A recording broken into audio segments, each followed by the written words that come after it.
Tak a my pro vás teď máme velké, ale vlastně malé, něžné překvapení, protože já jsem vlastně hrozně dojatá, protože moji písničku zpívá Barunka Arková. Tak abych ji ráda pozvala.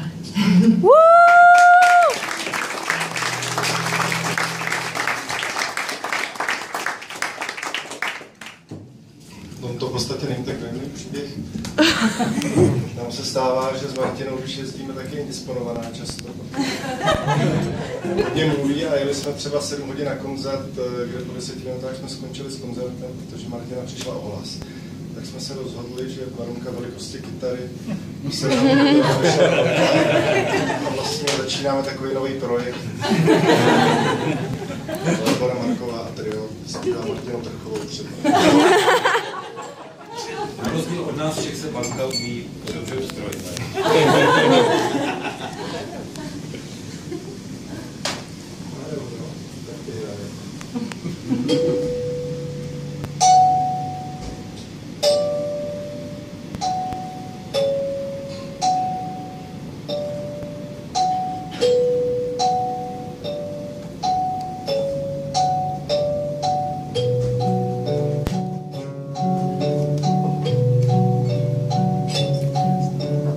Vidličky a nože vedle ubrousek složený do tvaru loďky.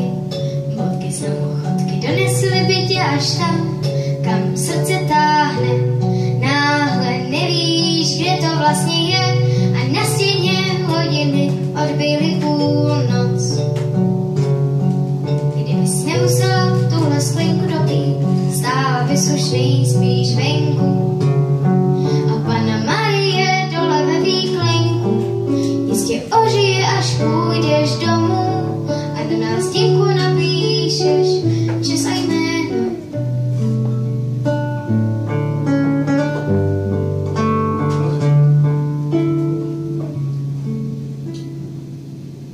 Zatím jen zbytky masa na talíři, na 4 poletí do smetí kosti pro psy.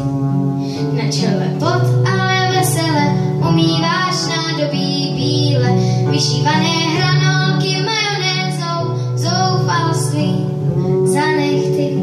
Vymíj jar do příštího jara.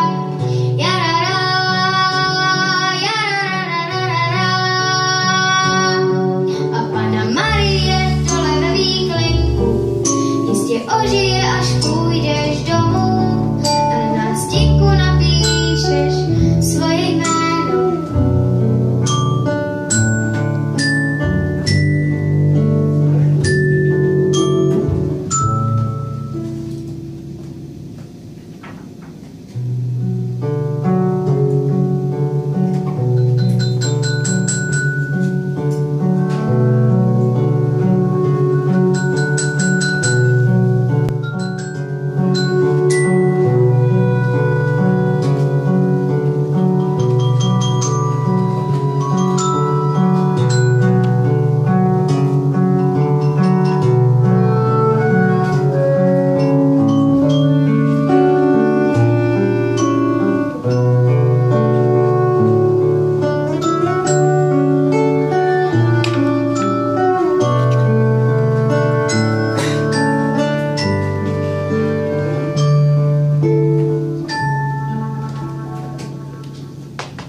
Vidličky a nože vedle ubrousek složený do tvaru loďky. Bodky samochodky donesly by tě až tam,